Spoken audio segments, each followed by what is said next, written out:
What do you get when you combine squats, deadlifts, and rowing in the same session? Lots of bloody fatigue. Like, lots of fatigue, man. That session 2 days ago had me absolutely wiped out yesterday. Very tired, CNS drained. Somehow I made it to the workout. Had an easy one, only 140 on the squats for a set of 5, and then some bicep curls. That's it.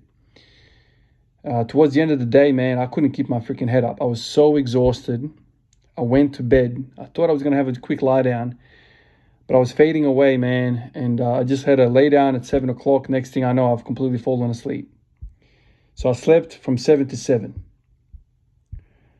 That's too much, man. That's when you know that whatever you've done is way too much. Luckily, I did all of that on my days off work. When I say days of work, I did it.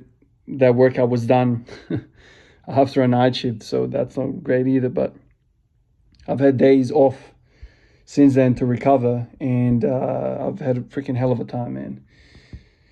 So I think I can't repeat that again. That's way too much, man. Way too much.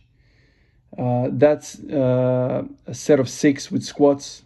That's plenty of work right there. And then a deadlift run up to 240. That usually doesn't tax me as much.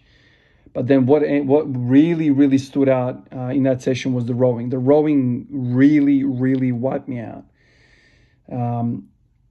Today I kind of still feel tired, even after sleeping freaking for such a long time. Still feel sluggish and under-recovered.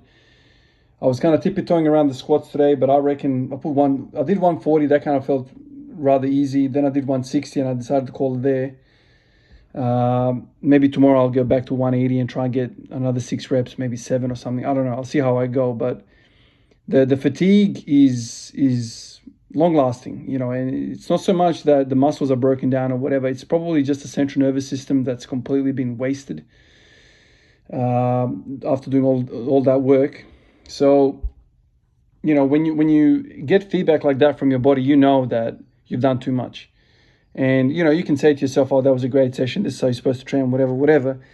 You have to always kind of ask yourself, if you do 1 trillion freaking sets of volume in one session, and it takes you 6 months to recover from that, is that the most effective way of going about it? Would you rather do a quarter of that work and then have more frequent sessions? That's kind of the thinking that you have to have. It's like, okay, you can go bonkers right now, but if it's gonna take you 2 weeks to recover, there's multiple different things in the body that are not taking that long to recover. So if you have one system, let's say the muscles take 2 weeks to recover because you freaking sent them into rhabdomyolysis, you've completely wrecked them.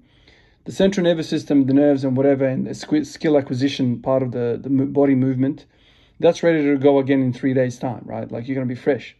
So there's always, and then obviously there's skeletal, musculoskeletal stuff, like I already mentioned, muscles, but there's also ligaments and tendons. Tendons need quite a lot of volume for your joints to feel good, right? So you'd rather, wash your tendons in blood every single day. That's kind of what I did with my elbows, how I got around it. Just lots and lots of pronation, supination, flexion of the wrist every single day. Next minute I know I'm kind of pain-free. So that what I did the other day is way too much. I know that. I need to have another think. Whether I move the row away from the squat and deadlift day altogether and put it next to the bench press day. Today, I did very light rowing and worked up to the squats that I mentioned. And then I did some benching. Also very low volume, just worked up to 140. That also moved slow. Another sign of my readiness to feel strong. It's far from it. But I did some rowing and I just got some blood kind of pumped through the upper back without having to worry about a heavy weight in my hand, right? So I did some rowing without 80 kilos in my hands. I did 40 kilos. So very light, beautiful pump. I actually feel a mind muscle connection with the upper back, with the lats, with the, not the serratus. I forget that other muscle. They call it the lat helper. Teres major, teres minor. So, and that kind of feels good. So maybe I'll just move the rowing to the benching day and stay away from doing that much work on one given day. Heavy squats, heavy deadlift, and heavy rowing is just way too much. Freaking wasted, man. Wasted. I can't remember the last time I felt that tired. I couldn't sit. Like, after the day kind of quietened down, had the kids kind of like, ready for bed and whatever, I just sat down for the first time and I'm like, damn, I can't even keep my eyes open. I have to go to sleep. I think that's too much, especially if you're not a professional athlete. You got life to worry about as well. You can't just freaking kill yourself in the gym and then just, walk around that fatigued. Like, you're not good to anyone.